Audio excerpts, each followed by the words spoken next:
Hay historias que se cuentan, y otras que se susurran entre tumbas, como si alguien no quisiera que salieran a la luz. Hoy, no hablaremos de leyendas urbanas ni invenciones. Lo que estás a punto de escuchar son relatos reales, ocurridos en cementerios de Estados Unidos y España, contados por sacerdotes, sepultureros y personas que nunca volvieron a ser las mismas. Algunos de estos testimonios fueron ocultados por miedo. Otros, simplemente, quedaron grabados en grabaciones que nadie se atreve a reproducir de nuevo. Quédate hasta el final, porque el último relato cambiará tu forma de ver la muerte para siempre. Si llegaste hasta aquí, ya formas parte de esta comunidad de almas valientes.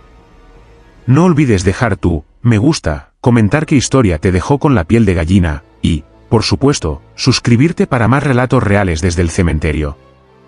Nos vemos en la próxima, si es que logras dormir esta noche.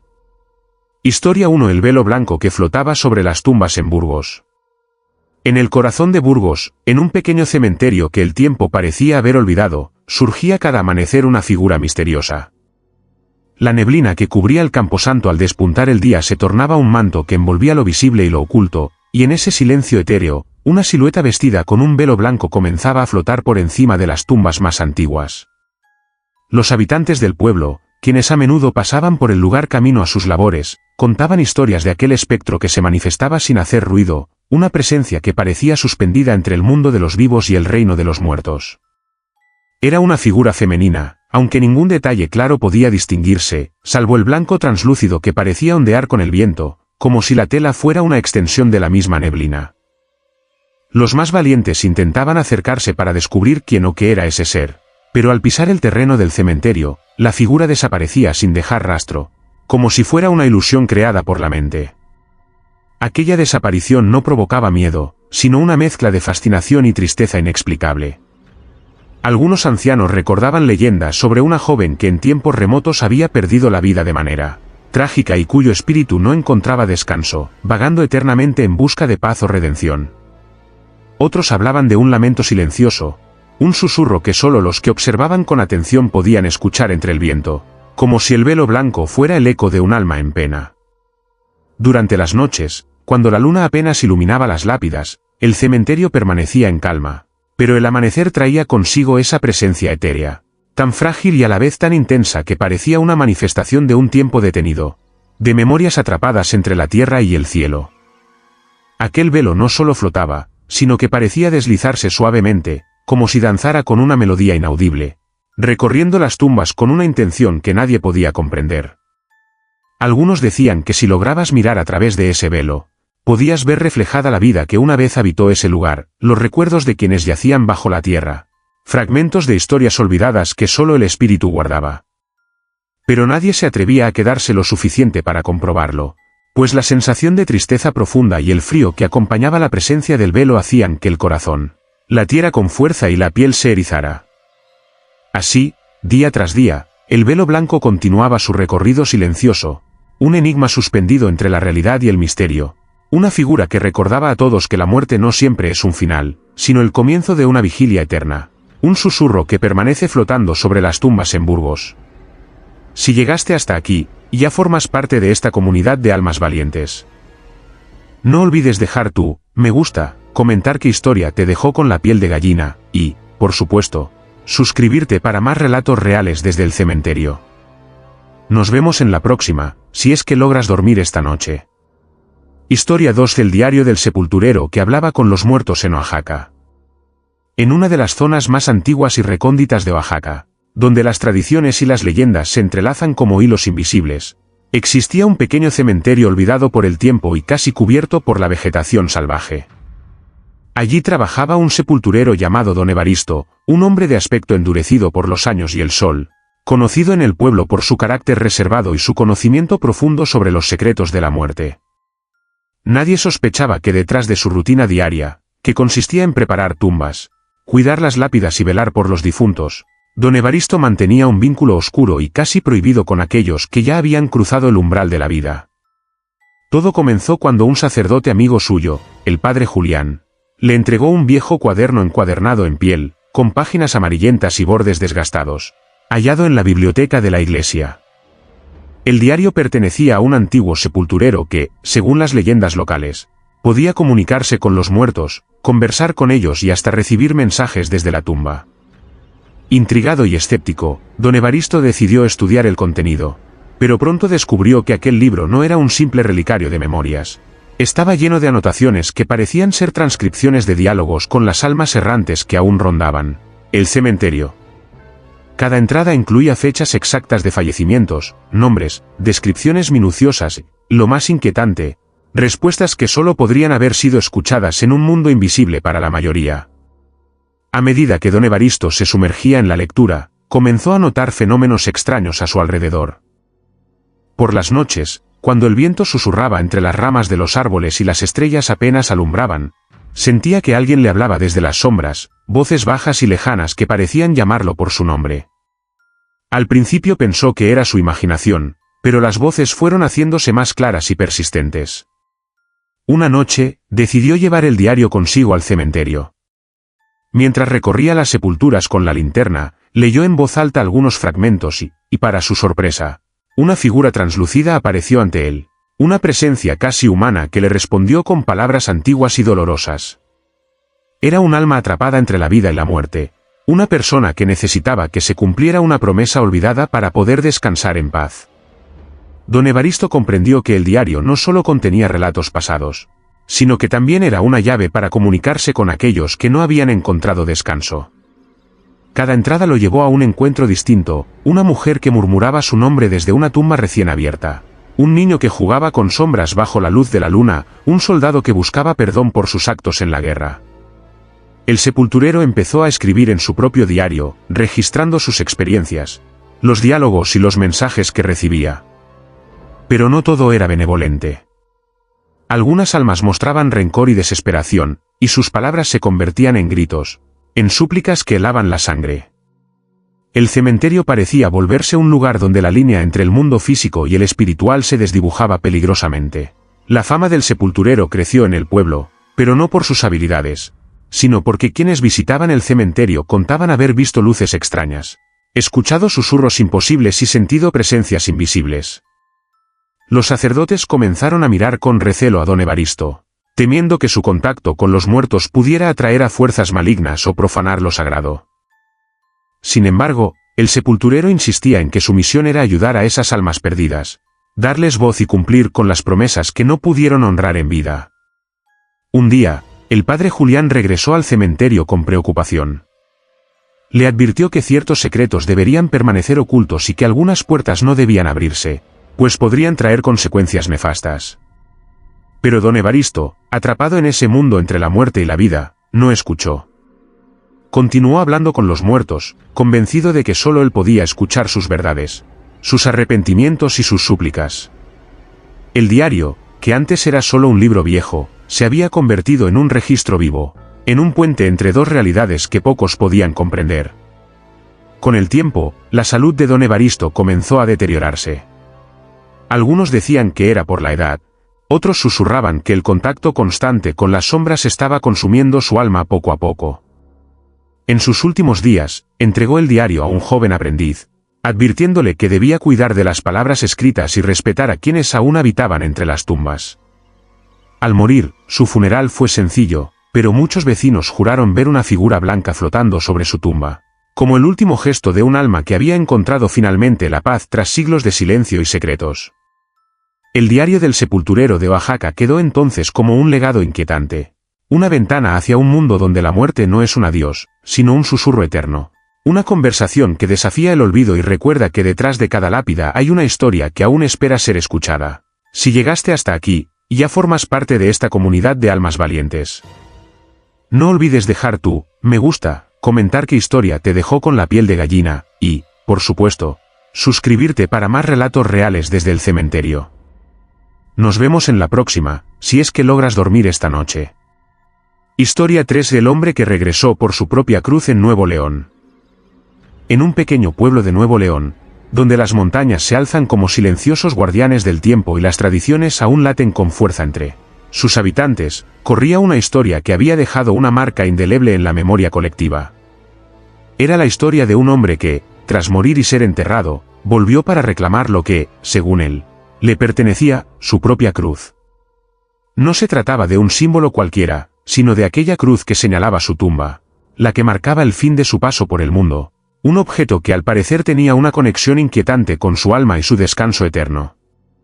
Todo comenzó en la madrugada de un día nublado, cuando el sepulturero del cementerio local, un hombre acostumbrado a lidiar con la muerte y sus silencios, encontró la cruz de hierro forjado que había sido colocada en la tumba de don Gerardo completamente tirada sobre la tierra, como si alguien la hubiera arrancado con fuerza y la hubiera dejado caer lejos del sepulcro.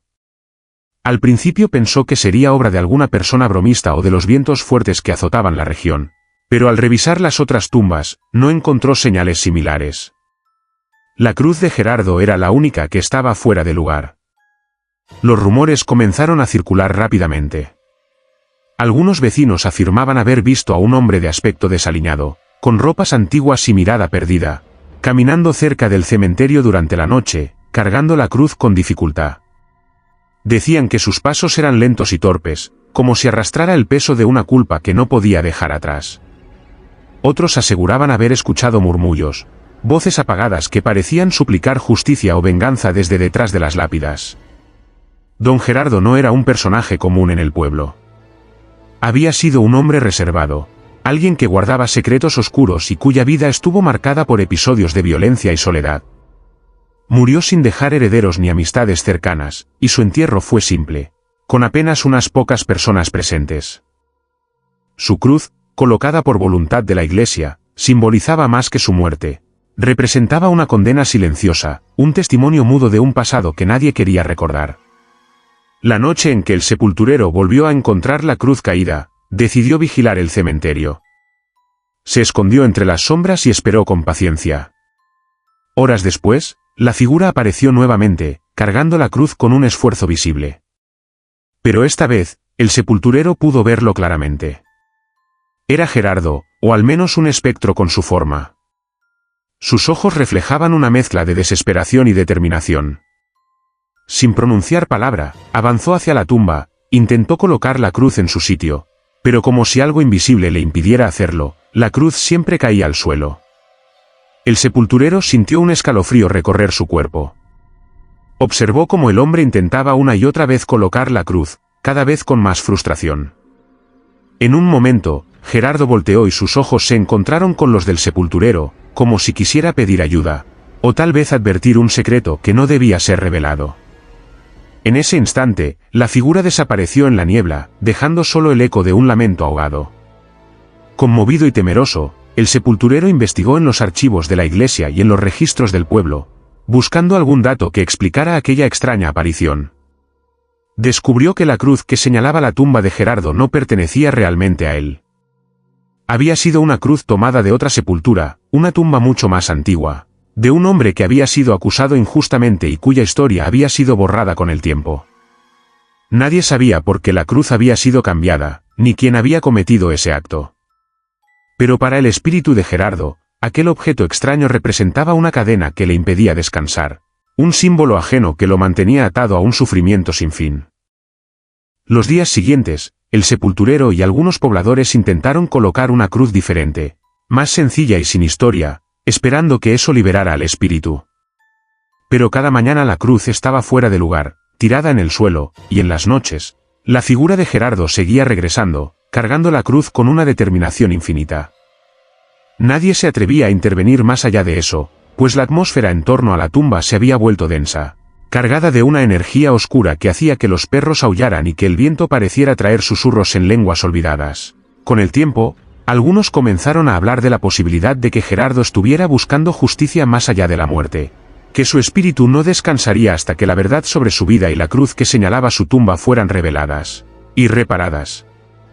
Otros preferían alejarse del tema, temerosos de despertar fuerzas que no comprendían. Lo cierto es que, en el pequeño pueblo de Nuevo León, la historia del hombre que regresó por su propia cruz se convirtió en un relato perpetuo. Un misterio que flotaba como una sombra eterna entre las montañas, recordando que la muerte no siempre cierra las heridas, y que a veces, el pasado regresa para reclamar lo que es suyo, aunque sea desde el silencio y la oscuridad. Si llegaste hasta aquí, ya formas parte de esta comunidad de almas valientes. No olvides dejar me gusta, comentar qué historia te dejó con la piel de gallina, y, por supuesto, suscribirte para más relatos reales desde el cementerio. Nos vemos en la próxima, si es que logras dormir esta noche. Historia 4. La voz que gritó desde el osario en California.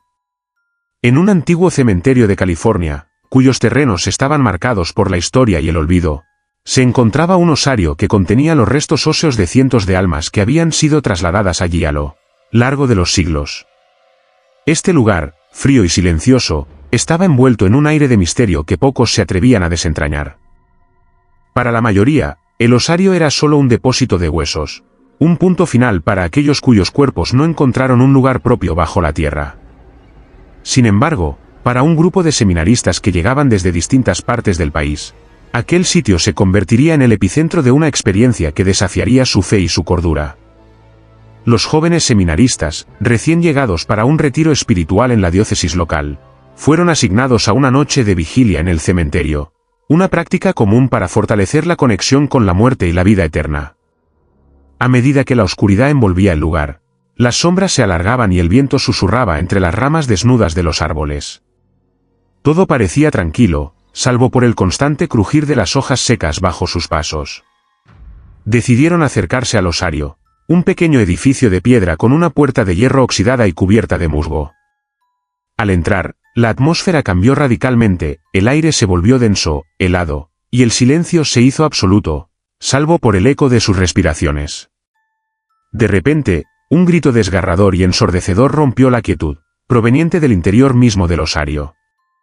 La voz era humana, pero cargada de un dolor tan profundo que hizo temblar a los jóvenes. Intentaron identificar de dónde venía exactamente, pero parecía surgir de las paredes, de los huesos apilados, como si el osario estuviera vivo y clamando por algo que nadie podía entender. Uno de ellos, valiente y temeroso, encendió su linterna y apuntó hacia el centro del recinto, donde las pilas de cráneos y fémures parecían observarlo con ojos invisibles. El grito se repitió, esta vez más prolongado, un lamento que parecía hablar de injusticias, de traiciones y de almas atrapadas en un limbo sin descanso. Los seminaristas comenzaron a grabar el sonido con sus teléfonos, buscando registrar aquella experiencia inexplicable. Pero al revisar las grabaciones, notaron que el audio estaba distorsionado, con interferencias y voces superpuestas que parecían hablar en lenguas desconocidas. Intentaron abrir la puerta para salir, pero esta parecía cerrada por una fuerza invisible, atrapándolos en ese espacio sin tiempo. El miedo crecía mientras la voz continuaba resonando, manifestándose con ecos que vibraban en los huesos y en la piel, despertando recuerdos enterrados y terrores ancestrales. Algunos sintieron presencias que rozaban sus cuerpos, susurrándoles secretos prohibidos que desafiaban su comprensión. Otros vieron sombras que se movían entre las grietas de la piedra, figuras que desaparecían en un parpadeo pero que dejaban tras de sí un frío imposible de soportar. Pasaron horas que parecieron días, hasta que finalmente la puerta se abrió por sí sola, permitiéndoles salir con el corazón acelerado y la mente nublada. El sacerdote encargado del retiro trató de calmar a los seminaristas, asegurándoles que esas experiencias eran pruebas de fe, pero también advertencias sobre los límites entre la vida y la muerte, y sobre el respeto que se debe tener hacia quienes ya no habitan en este mundo. Al día siguiente, el grupo volvió al osario, pero no encontraron ningún indicio de la voz ni de las presencias. Solo el silencio absoluto y las piedras frías. Sin embargo, los registros de audio persistían, con aquellos gritos y susurros grabados, una evidencia tangible de lo inexplicable. Algunos expertos que escucharon las grabaciones sugirieron que podría tratarse de fenómenos de psicofonía, mensajes de almas atrapadas intentando comunicarse desde el más allá. La historia del grito desde el osario se esparció más allá del pequeño cementerio, llegando a oídos de investigadores, religiosos y curiosos, cada uno interpretándola a su manera. Pero para los seminaristas, aquella noche quedó grabada como una experiencia que cambió su percepción de la muerte y del misterio que la rodea. El osario en California no era solo un depósito de huesos, era un portal a un mundo oculto, un lugar donde las voces de los muertos clamaban por ser escuchadas, recordándonos que la frontera entre la vida y la muerte es mucho más delgada de lo que imaginamos. Historia 5. El confesionario que nadie podía abrir en Salamanca. En una antigua iglesia barroca de Salamanca, cuyas paredes parecían susurrar secretos de siglos pasados, se encontraba un confesionario que había dejado de ser un simple lugar de penitencia para convertirse en un enigma aterrador para toda la comunidad.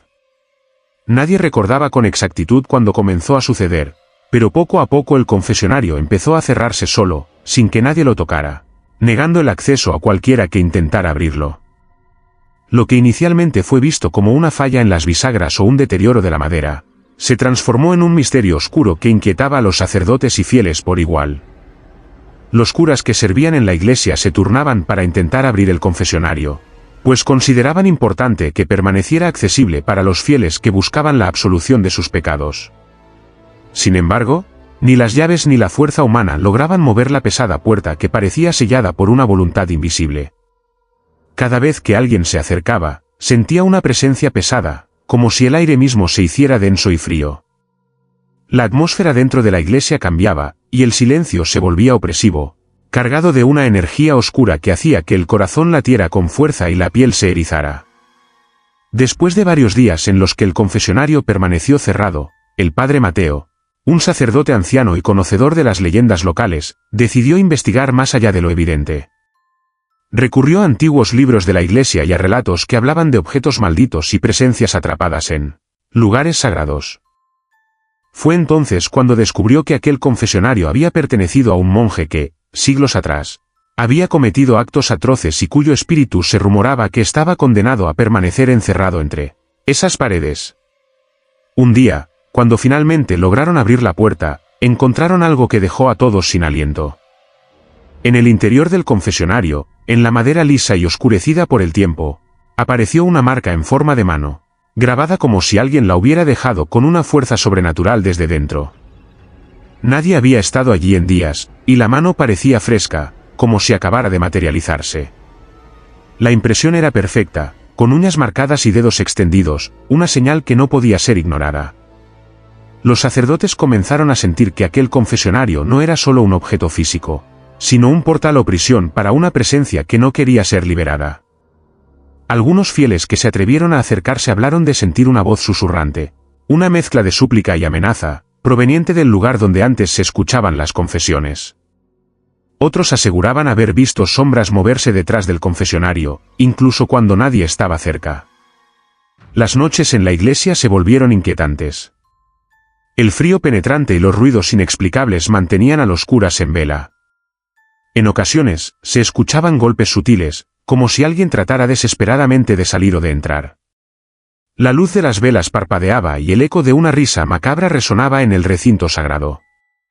El padre Mateo, consciente del peligro, decidió realizar una bendición especial para intentar purificar el lugar, pero durante la ceremonia, comenzó a hablar en lenguas desconocidas, como poseído por una fuerza que lo dominaba. La bendición fue interrumpida abruptamente cuando la marca de la mano comenzó a brillar tenuemente, iluminando la oscuridad con un resplandor fantasmal. La puerta del confesionario se cerró de golpe y quedó sellada nuevamente, como si la presencia dentro hubiera reclamado su territorio y advertido a todos que no sería fácil expulsarla.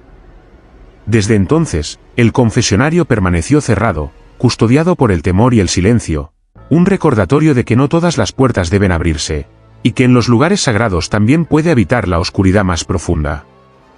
La historia del confesionario maldito en Salamanca se convirtió en un susurro que cruzó fronteras, un relato para recordar que la fe y el misterio a veces se entrelazan de manera inquietante, y que hay secretos enterrados en la madera vieja y en la sombra de las iglesias que desafían toda explicación y atemorizan incluso a los más valientes. Historia 6. El espíritu que ayudaba en los sepelios en Mérida.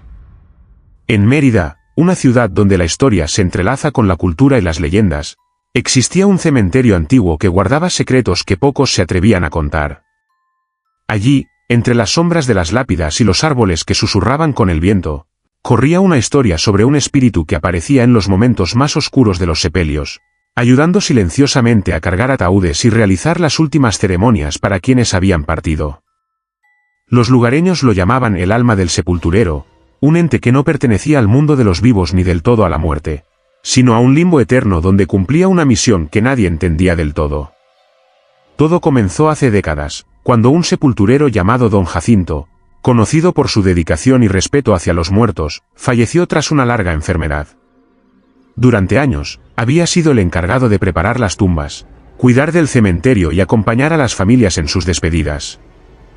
Su muerte dejó un vacío en la comunidad, pero también un rumor, Muchos aseguraban que don Jacinto no se había ido por completo, que su espíritu seguía velando por el lugar y por quienes llegaban a descansar en la tierra de Mérida. Con el paso del tiempo, quienes asistían a los sepelios comenzaron a notar algo extraño. En ocasiones, cuando la familia y los trabajadores del cementerio luchaban para cargar el ataúd, una presencia invisible parecía aliviar el peso. Algunos testigos afirmaban sentir una mano extra que ayudaba a sostener el féretro, o escuchar pasos detrás, como si alguien más caminara en silencio junto a ellos. Nadie veía a esa figura, pero su ayuda era innegable, especialmente en las noches cuando la oscuridad y el silencio lo envolvían todo. Una mujer llamada Isabel, que había perdido a su madre y asistió a varios entierros, relató que durante el funeral de su ser querido sintió un frío intenso que no provenía del clima. Mientras el ataúd era bajado a la tumba, una brisa suave y helada la recorrió, y aunque estaba rodeada de familiares, juró que una voz baja y apenas audible susurró palabras de consuelo y promesa. Días después, supo que el sepulturero que la había acompañado en el cementerio era un hombre que había muerto hacía muchos años, y que su espíritu continuaba ayudando a quienes atravesaban el dolor de la pérdida. Pero no solo eran sensaciones y murmullos. En algunas noches, los trabajadores del cementerio afirmaban haber visto una figura espectral, un hombre vestido con ropa antigua, que se acercaba silenciosamente para colaborar en las tareas más pesadas, siempre con una dignidad y respeto que parecía humano. Nadie se atrevía a hablarle, pero sentían su presencia, y aunque invisible, su ayuda era palpable. Algunos decían que era un alma en pena buscando redención, otros que era un guardián enviado para proteger el descanso de los muertos y el consuelo de los vivos. Las historias también contaban que este espíritu aparecía solo cuando los sepelios eran realizados con respeto, y que desaparecía si alguien mostraba falta de consideración o intentaba profanar el lugar. Había quienes aseguraban que el espíritu incluso evitaba que robos o actos vandálicos ocurrieran en el cementerio, como si fuera un vigilante eterno, incansable y silencioso. Su presencia era un recordatorio de que la muerte no es solo un final, sino una transición que debe ser honrada. Con el tiempo, el espíritu que ayudaba en los sepelios se convirtió en una figura casi mítica en Mérida. Las familias que perdían a sus seres queridos sentían una mezcla de miedo y esperanza, conscientes de que, aunque la tristeza inundaba sus corazones, había una presencia invisible que los acompañaba en ese último viaje. Los más ancianos del pueblo enseñaban a los jóvenes a respetar el cementerio, a no perturbar el descanso de los muertos, porque sabían que don Jacinto seguía allí, caminando entre las sombras, ayudando en silencio y recordando que la muerte es un acto sagrado. Así, entre susurros y sombras, entre pasos que no se escuchan pero se sienten, el espíritu del sepulturero en Mérida sigue presente, una presencia etérea que con respeto y solemnidad acompaña a las almas en su tránsito final. Una figura que desafía el olvido y que enseña que, incluso en la muerte, hay quienes siguen cuidando a los vivos y a los muertos con el mismo amor y dedicación. Historia 7. El retrato infantil que aparecía en distintas tumbas en Ohio. En un cementerio antiguo y poco frecuentado de Ohio, donde las hojas crujían bajo el paso de pocos visitantes y la quietud parecía haberse instalado como una ley eterna, comenzó a surgir una historia que despertó el temor y la curiosidad de quienes la conocieron. Se trataba de un retrato infantil, una fotografía en blanco y negro de un niño de mirada profunda y sonrisa tímida, que misteriosamente aparecía en distintas tumbas, sin que nadie supiera cómo ni por qué. Lo más inquietante era que cada mañana, el retrato estaba colocado en una lápida diferente, como si aquel niño errante buscara un lugar donde finalmente ser reconocido. Todo comenzó cuando una familia que visitaba la tumba de su abuelo encontró el retrato apoyado sobre la lápida. Nadie recordaba haberlo dejado allí, y la imagen parecía estar allí por primera vez. La fotografía, antigua y desgastada en los bordes, mostraba a un niño con ojos grandes y un vestido de época. Un niño que parecía atravesar el tiempo desde una época lejana hasta ese momento presente. Al principio, pensaron que alguien lo había dejado como un gesto anónimo, quizás un recuerdo perdido o un acto de bondad. Sin embargo, al volver días después, el retrato ya no estaba en esa tumba, sino en otra, y luego en otra más. Siempre en tumbas de niños o jóvenes que habían partido prematuramente. La noticia se esparció rápidamente entre quienes visitaban el cementerio, y pronto la historia del retrato errante se convirtió en una leyenda urbana, una presencia que desafiaba la lógica y el entendimiento. Muchos intentaron seguir el rastro del retrato, pero cada día parecía cambiar de lugar, apareciendo sin explicación. Algunos vecinos comenzaron a relatar que, en las noches de luna llena, podían ver una figura pequeña caminando entre las lápidas, llevando un retrato en sus manos, dejando la imagen en cada tumba que visitaba. Los relatos también hablaban de una tristeza profunda que emanaba de aquel retrato. Quienes se detenían a mirarlo detenidamente aseguraban sentir una mezcla de melancolía y nostalgia, como si el niño de la foto quisiera contar una historia no dicha, un secreto enterrado bajo la tierra. Algunos decían que al observar la imagen, sus ojos parecían seguirlos, una mirada que atravesaba el alma y despertaba emociones que no podían comprender. La presencia del retrato se volvió un símbolo para las familias que habían perdido a niños, una señal de que esas almas no estaban olvidadas, pero también un recordatorio de un dolor que permanecía latente. Los investigadores y expertos en fenómenos paranormales que acudieron al lugar no encontraron explicación racional. Algunos sugirieron que el retrato podría estar vinculado a un alma en pena, un niño que había muerto sin ser enterrado o sin un lugar propio para descansar. Otros pensaban que era una manifestación de la necesidad de ser reconocido y recordado, un espíritu atrapado entre mundos que buscaba justicia o compañía. La idea de que aquel retrato se moviera solo, como si tuviera vida propia, alimentaba la leyenda y el misterio que envolvía al cementerio. Un anciano del pueblo, que había trabajado como cuidador del cementerio durante décadas, recordó que en tiempos pasados se había perdido la pista de un niño que desapareció misteriosamente, y cuya familia nunca encontró ni el cuerpo ni una tumba. Algunos creían que aquel niño podría ser el alma errante detrás del retrato, buscando su lugar, intentando ser visto por última vez. Sin embargo, la historia oficial jamás mencionó su nombre, y nadie sabía qué había ocurrido realmente. Con el paso del tiempo, el retrato dejó de ser una simple fotografía para convertirse en un símbolo de la memoria, del dolor y del misterio que rodea a quienes mueren jóvenes y sin un descanso definitivo. Aunque nadie pudo jamás explicar cómo aparecía y desaparecía, ni quién lo colocaba en cada tumba, la imagen del niño permaneció grabada en la mente de quienes la vieron. Un recordatorio silencioso de que la muerte no siempre significa olvido, y que en las sombras de los cementerios, aún hay historias que buscan ser contadas. Así, en aquel viejo cementerio de Ohio, entre lápidas desgastadas y susurros del viento, el retrato infantil siguió apareciendo. Una presencia fantasmal que cruzaba las fronteras del tiempo y del espacio, un niño que, a través de la imagen, continuaba caminando entre los vivos y los muertos, dejando tras de sí una estela de misterio y emociones profundas que nadie pudo olvidar. Historia 8: La campana que sonó durante el entierro de un asesino en Almería. En el corazón de Almería, una pequeña ciudad marcada por la historia y las tradiciones ancestrales, existía una iglesia antigua con una campana que nadie se atrevía a tocar. Su sonido, profundo y resonante, había quedado silenciado durante años tras una tragedia que nadie podía explicar. Aquella campana, ubicada en lo alto del campanario cubierto de musgo y enredaderas, se convirtió en un símbolo de misterio y temor cuando, en un funeral reciente, rompió su silencio de forma inexplicable y aterradora. La historia comenzó con el entierro de un hombre llamado Rafael, conocido en el pueblo como un asesino y criminal, cuyo nombre despertaba miedo y rechazo. Rafael había sido condenado por múltiples crímenes atroces que habían conmocionado a la comunidad.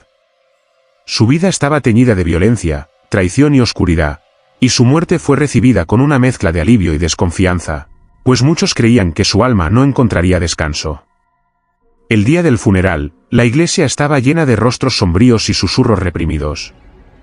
Los familiares apenas estaban presentes, y la mayoría de los asistentes eran vecinos que querían presenciar el último adiós a alguien que había causado tanto dolor. La atmósfera estaba cargada de tensión, y un silencio pesado parecía cubrir el lugar. Mientras el ataúd era llevado al interior de la iglesia, todos esperaban que la campana permaneciera muda, respetando la gravedad del momento y la reputación del difunto. Pero entonces, cuando el cuerpo de Rafael fue colocado frente al altar, la campana comenzó a sonar por sí sola. Al principio, fue un toque leve y esporádico, como un suspiro que emergía de lo más profundo de la torre. Luego, el sonido se intensificó, resonando en toda la ciudad con un eco que parecía arrancar lágrimas y temores de los corazones de los presentes. Nadie había tocado la campana, no había nadie en el campanario. Sin embargo, su llamado era claro, un aviso que rompía el silencio y llenaba el aire con una vibración sobrenatural. Los fieles presentes sintieron un frío inesperado que los envolvía, mientras miraban hacia arriba, buscando la fuente del sonido imposible. Las velas parpadearon, las sombras se alargaron y un murmullo inconfundible empezó a escucharse, como un lamento que se mezclaba con el toque de la campana. Algunos dijeron ver figuras oscuras moverse en la periferia de la iglesia, sombras que parecían observar con ojos vacíos y acusadores. El sacerdote encargado del funeral intentó calmar a la multitud, pero su voz se perdió entre el eco de la campana que seguía resonando, como si aquella pieza de metal estuviera poseída por una fuerza que no podía ser detenida. Con cada golpe, parecía como si la misma tierra temblara, y el dolor acumulado por los crímenes de Rafael se manifestara en un grito silencioso y punzante. Tras el funeral, la campana permaneció en silencio nuevamente, pero la historia se difundió rápidamente. Algunos expertos locales en fenómenos paranormales fueron invitados a investigar, encontrando que la campana había sido bendecida hace siglos por un sacerdote que, tras una terrible maldición, prohibió que se tocara bajo pena de desatar desgracias. La creencia popular sostenía que la campana solo debía sonar en momentos de gran injusticia o cuando un alma torturada clamaba por redención o venganza. Los habitantes del pueblo comenzaron a evitar la iglesia y el cementerio, temerosos de que la campana volviera a sonar y que el espíritu de Rafael o alguna fuerza oscura relacionada con él pudiera manifestarse nuevamente. Algunos afirmaban haber escuchado, en noches de tormenta, el repicar lejano de la campana, acompañado de susurros y gritos apagados que helaban la sangre. El entierro del asesino en Almería quedó grabado en la memoria colectiva como un evento que desafió las leyes de la razón y la calma. La campana que sonó sola no fue solo un sonido, fue un grito del más allá, una advertencia y un recordatorio de que ciertos pecados y almas no encuentran descanso fácil, y que en los lugares más sagrados, a veces, la oscuridad se manifiesta con fuerza y terror. Así, la campana permanece silenciosa, vigilada y temida, esperando su próximo llamado, mientras en Almería se murmura la leyenda del funeral en el que la muerte no fue un final, sino el comienzo de un eco que resonará para siempre entre las piedras antiguas y las sombras del pasado. Historia 9. El sacerdote que hablaba con su hermano muerto en Guerrero. Me llamo Gabriel Andrade y fui sacerdote en un pequeño pueblo serrano de Guerrero, donde el calor se mezcla con la espesura del silencio y donde la muerte no siempre avisa. Durante años serví en la parroquia de San Lázaro, un templo antiguo, construido en piedra oscura, rodeado por un camposanto humilde pero inquietante. No siempre fui sacerdote. Antes fui hijo, hermano y también un hombre atormentado por una pérdida que nunca pude enterrar del todo, la de mi hermano Tomás, quien desapareció sin dejar rastro una noche de junio de 1997. Teníamos apenas 17 años. Mi madre se marchitó buscándolo, mi padre se fue a los meses y yo me quedé, solo, con el eco de su nombre repitiéndose en mi cabeza durante años. Fue esa ausencia la que me empujó al seminario, pensando que a través de Dios podría encontrar consuelo. Pero lo que encontré fue algo mucho más oscuro. En 2012, cuando fui asignado a San Lázaro, el primer detalle que me perturbó fue el confesionario. Era una estructura de madera tallada, gastada por los años, colocada en la parte trasera del templo. Tenía una peculiaridad, la madera del lado del confesor estaba siempre fría, incluso en pleno verano. Cuando pregunté a los feligreses por su historia, nadie supo decirme mucho. Solo una anciana, doña Aurelia, me advirtió en voz baja: no lo use de noche, padre. Ese mueble ya escuchó demasiados pecados. La tomé por supersticiosa. Estaba acostumbrado a esas advertencias. Pero con el paso de los meses, empecé a notar cosas. La primera vez que lo escuché fue en agosto. Estaba solo en la iglesia, limpiando antes de cerrar, cuando el confesionario crujió como si alguien se sentara dentro. Me acerqué lentamente, sin saber bien qué esperaba encontrar.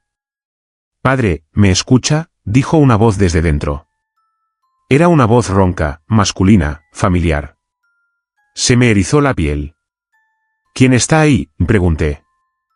Pero no hubo respuesta.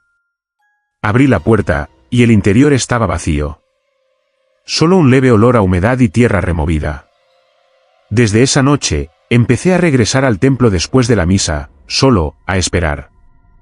Y cada vez que me sentaba frente al confesionario, la voz volvía. Era Tomás. No podía ser otro. Hablaba con dificultad, como si le costara moverse, respirar, como si hablara desde muy lejos o desde debajo de la tierra.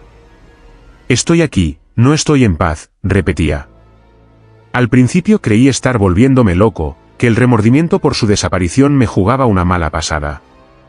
Pero entonces empezó a contarme cosas que solo él y yo sabíamos, la vez que robamos hostias secas del altar, como escondíamos cartas en la caja de herramientas de mi padre, el apodo que usábamos para un vecino sin nariz. Nadie más conocía esos detalles. Nadie. Lo más inquietante fue lo que me pidió: encuentra mi cuerpo, Gabriel. Necesito descansar. Le pregunté dónde estaba, pero solo repetía lo mismo, una y otra vez. Empecé a buscar en archivos, en reportes antiguos, incluso en registros no oficiales. Hablé con gente del pueblo, viajé a rancherías olvidadas, visité cuevas, barrancas, ruinas. Nada.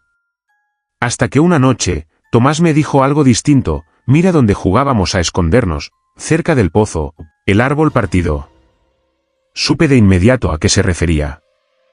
De niños solíamos jugar en un terreno baldío a las afueras del pueblo, donde había un árbol viejo caído por un rayo, y un pozo seco tapado con piedras.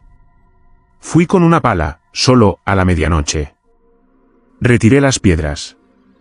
El olor fue inmediato, asfixiante. Cavé por horas hasta encontrar lo que quedaba de un cuerpo infantil, con ropa rasgada y un crucifijo oxidado colgado al cuello. El mismo que Tomás usaba.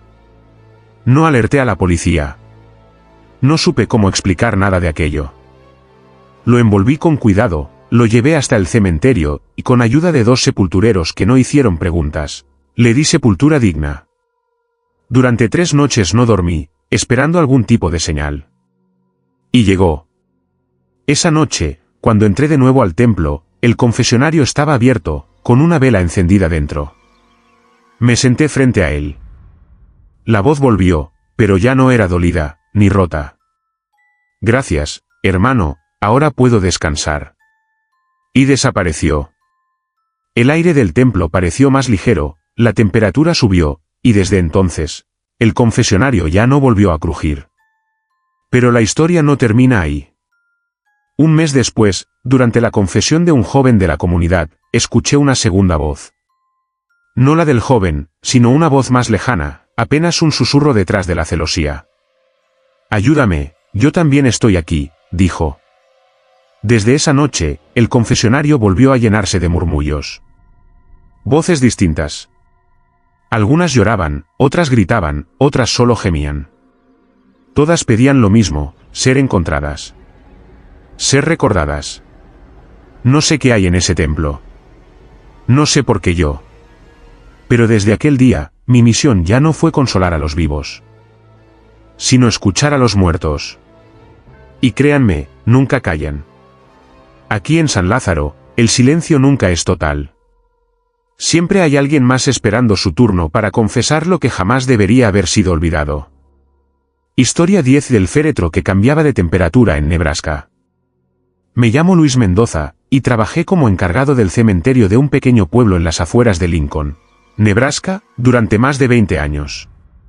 Nunca imaginé que algo tan extraño, tan antinatural, pudiera ocurrir en un sitio donde el silencio y la muerte lo envuelven todo. Esta historia, que aún me cuesta contar sin que se me erice la piel, empezó en un otoño particularmente frío, hace ya varios años. Era un martes por la mañana cuando llegó un ataúd de madera oscura, sellado con clavos pesados y sin ninguna marca, sin nombre ni inscripción. Lo trajeron 2 hombres vestidos con trajes sencillos, sin cruz ni acompañantes. Nadie lloraba. Nadie preguntó.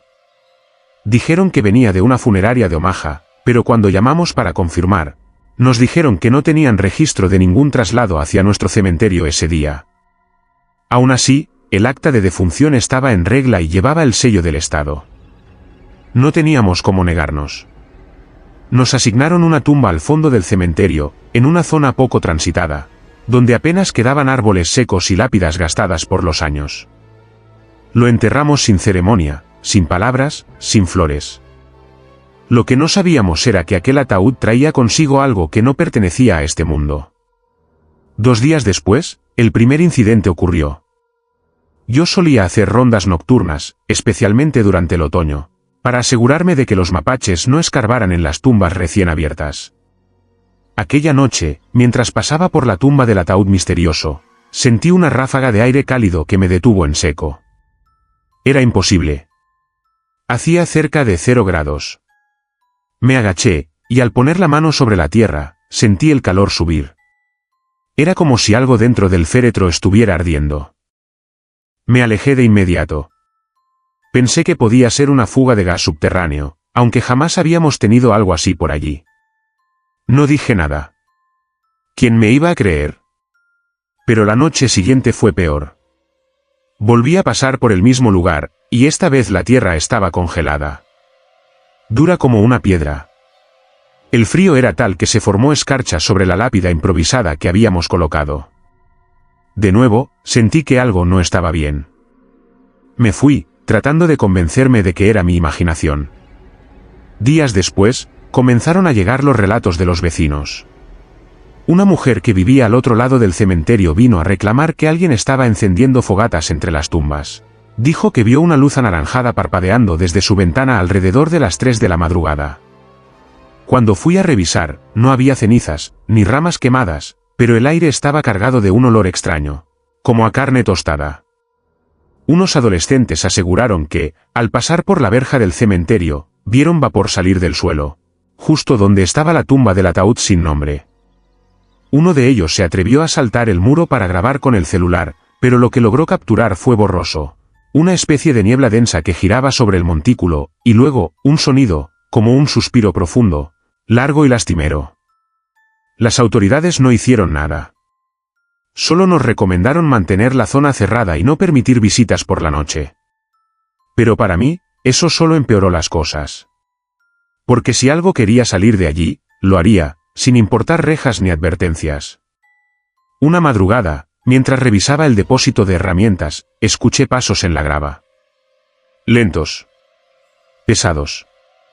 Cuando abrí la puerta del depósito, no vi a nadie, pero el aire era tan caliente que pensé que estaba al lado de un horno. Caminé hasta la tumba. El suelo vibraba ligeramente, como si algo estuviera respirando bajo tierra. Me incliné y escuché. Lo juro por mi vida, alguien murmuraba dentro del ataúd. No palabras claras. Solo un lamento.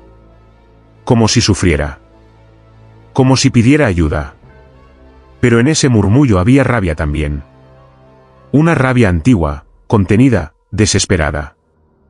Pedí al párroco del pueblo que viniera a bendecir la tumba. Era un hombre escéptico, pero aceptó. Apenas comenzó a rezar, el suelo crujió. Y del centro del montículo emergió un vapor helado, como si el féretro expulsara su propia respiración. El sacerdote se detuvo, blanco como la nieve. Dijo que no podía continuar. Que había algo allí que no era cristiano.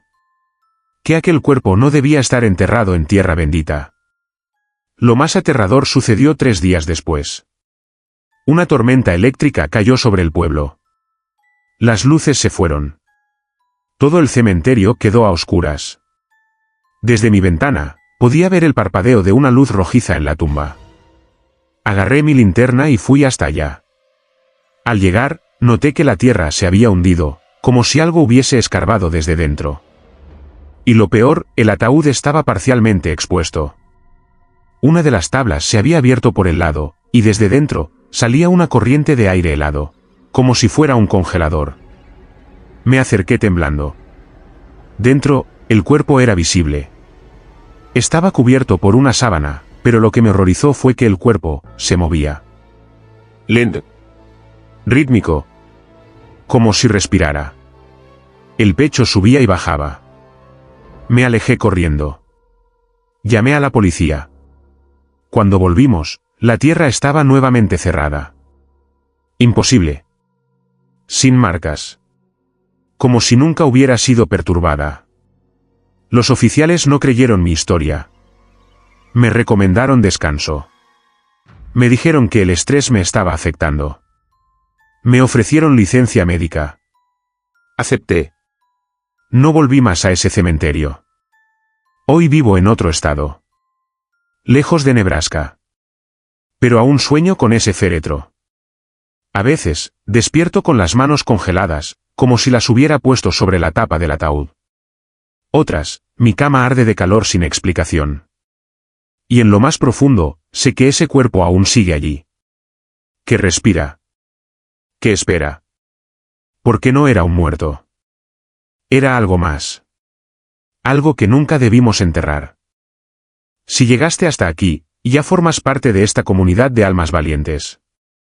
No olvides dejar tu me gusta, comentar qué historia te dejó con la piel de gallina, y, por supuesto, suscribirte para más relatos reales desde el cementerio. Nos vemos en la próxima, si es que logras dormir esta noche.